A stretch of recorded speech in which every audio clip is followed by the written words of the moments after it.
Shri Vinayak Suzuki सिंधुदुर्गचे अधिकृत विक्रेते. Celebrate the monsoon with exciting Suzuki offers. या पावसाळ्यात तुमची आवडती सुझुकी बाईक किंवा स्कूटर घरी घेऊन या आणि मिळवा दणदणीत ऑफर्स. पत्ता प्लॉट नंबर 92 MIDC तालुका कुडाळ जिल्हा सिंधुदुर्ग. मोबाईल नंबर 9423989781 9423989783 आणि 860558 मनोज जरांगे पाटील यांनी पत्रकार परिषद घेत कोणावर निशाणा साधलाय पाहूयात. राज्यात एक नवीन कट शिजला गेलाय सरकारकडून आणि तो कट असा आहे की मराठा समाजाला प्रमाणपत्र पण त्यांनी द्यायचे आणि रद्द पण त्यांनीच करायचे. हा खूप मोठा देवेंद्र फडणवीस साहेबांच्या मंत्र्याकडून आणि एकनाथ शिंदे साहेबांच्या मंत्र्याकडून शिजला जातोय. एकनाथ शिंदे साहेबांचं नाव मी 3 वर्षानंतर पहिल्यांदा याच्यात घ्यायला लागलोय. त्याचे कारण पण तसेच आहेत. हेही मी तुम्हाला पुढे सांगणार आहे की काय काय सत्यता आहे, काय काय नाही.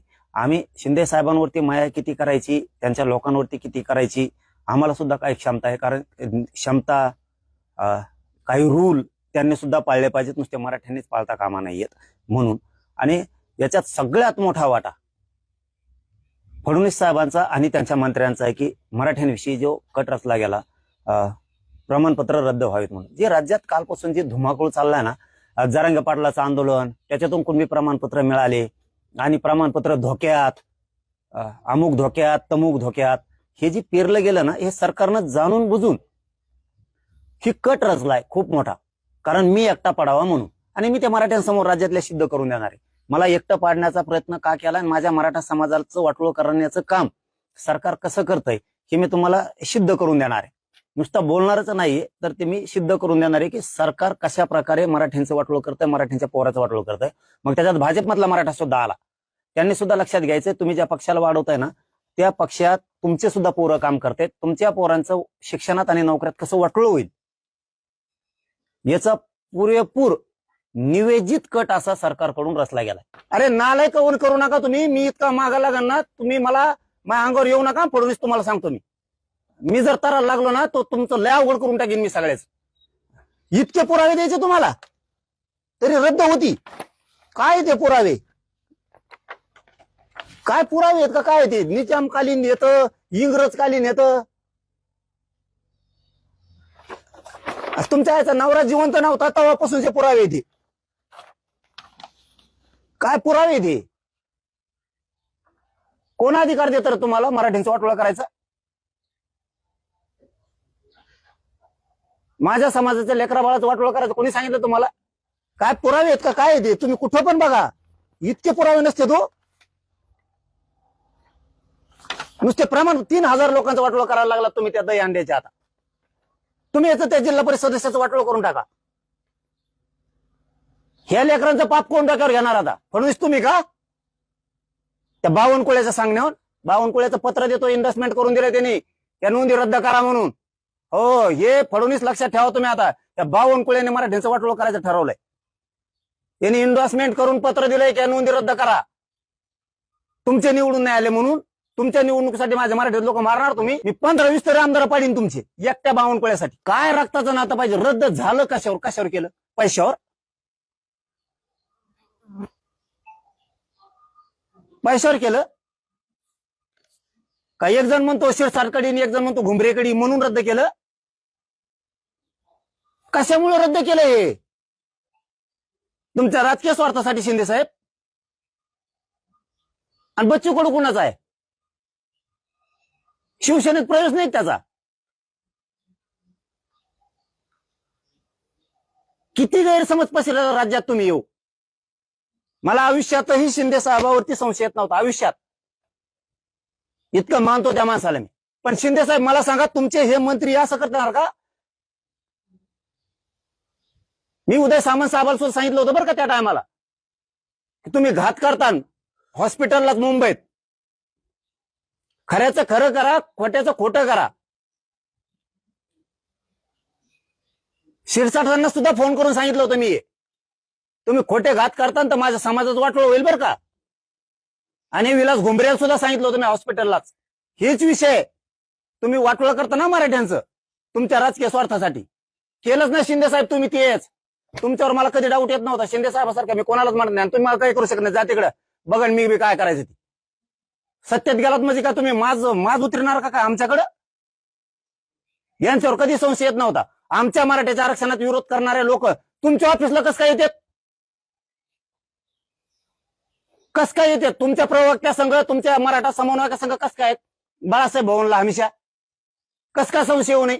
मतदान मराठ्यांनी करायचं. शिंदे मराठ्याचा आहे म्हणून, अजितदादा मराठ्याचा आहे म्हणून लोकांनी पक्ष बघायचा. आपले मराठ्यांचे अजितदादा, आपल्या मराठ्यांचे शिंदे साहेब, मतदान करायचं. आणि तुमचा प्रवक्ता मराठा सेवक मराठ्यांच्या विरोधात आंदोलन करणारे तुमच्या ऑफिसला कसं काय भेटायचं हमेशाच? म्हणजे शिंदे साहेब तुम्ही डबल गेम खेळता का आमच्या संघ? एकीकडून ओबीसीच्या संभळीता, आमच्या उरावर सोडिता, आणि मतदान तर आमचं पाहिजे. आम्ही निवडून आणतो तुमच्या आमदार मंत्री. शिंदे साहेब तुमच्यावर इतका कधीच तळतळलेला नाही मी. जीवाची आग होती आमची इथं. मला रात्रंदिवस रक्त जावं लागतं माझ्या मराठ्याच्या लेकरासाठी. मराठ्याचं वाटलं तुला तुमचा धोळा वाजायला मराठ्याला वेळच लागणार नाहीये. तुमच्याच ऑफिसला कस काय भेटतात? जे स्वतःला स्वयंघोषित ते नेते समजित इकडून तिकडून जमा झालेत, त्या परळीच्या टोळीवाल्या संघ नादी लागून तुमच्याच ऑफिसला कस काय ते? तुमचेच लोक. शिंदे साहेब मी हे लय दिवसाच ऐकतोय. आता मी ऐकून घ्यायला मोकळा नाही. तुमचे प्रवक्ते ते परत मराठीचे अभ्यासक बी आहेत, पुन्हा ते प्रवक्ते बी आहेत आणि मराठा समन्वयक बी आहेत. तुमच्या ऑफिसमध्ये मराठ्यांना विरोधी करणारे ओबीसीचे नेते तुमच्या बाळासाहेब भवनला कस काय?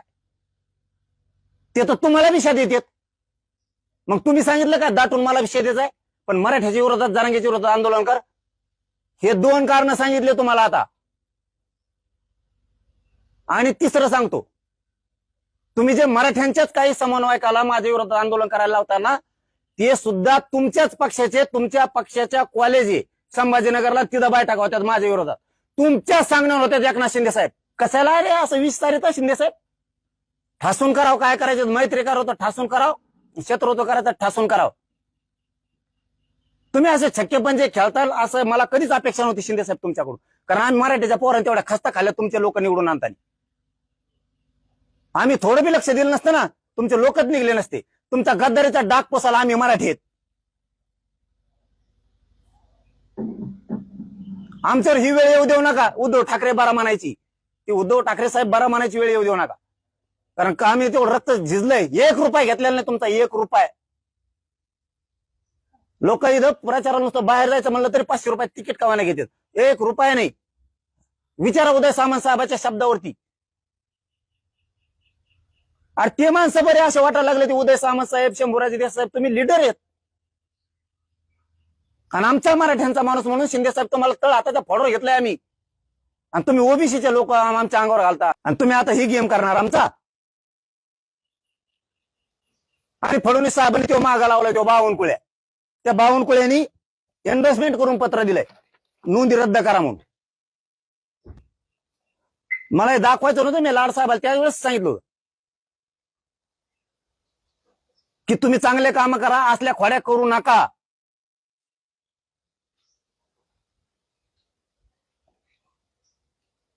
हे बावनकुळ्यांनी दिलेलं एन्डोर्समेंट करून पत्र बीडच्या कलेक्टरला तात्काळ नोंदी रद्द करण्यात याव्यात. रद्द नाही होणार तर काय होणार? राजकीय दबावातून मराठ्या हो. मराठ्यांना प्रश्न विचारतोय, होणार नाही तर काय होणार? होणार नाही तर काय होणार? कितीही खरं असू द्या मराठे हो आपलं, प्रमाणपत्र रद्द होणार नाही तर काय होणार? सत्ता त्यांजवळ आहे, अधिकारी त्यांच्या हातात आहेत. जे बोगस उठवले कालपासून प्रमाणपत्र धोक्यात आले. प्रमाणपत्र जरांगे पाटलाचं आंदोलन धोक्यात आलं. अरे मी लढू शकतो मराठी हो तुमच्या लेकरा बाळासाठी, फक्त लढू शकतो. हे जर रद्द करायला लागले तर मी काय करू? त्याच्यासाठी तुम्हाला उठाव करावा लागणार आहे. आता यांचा माज जिरावा लागणार आहे आपल्याला.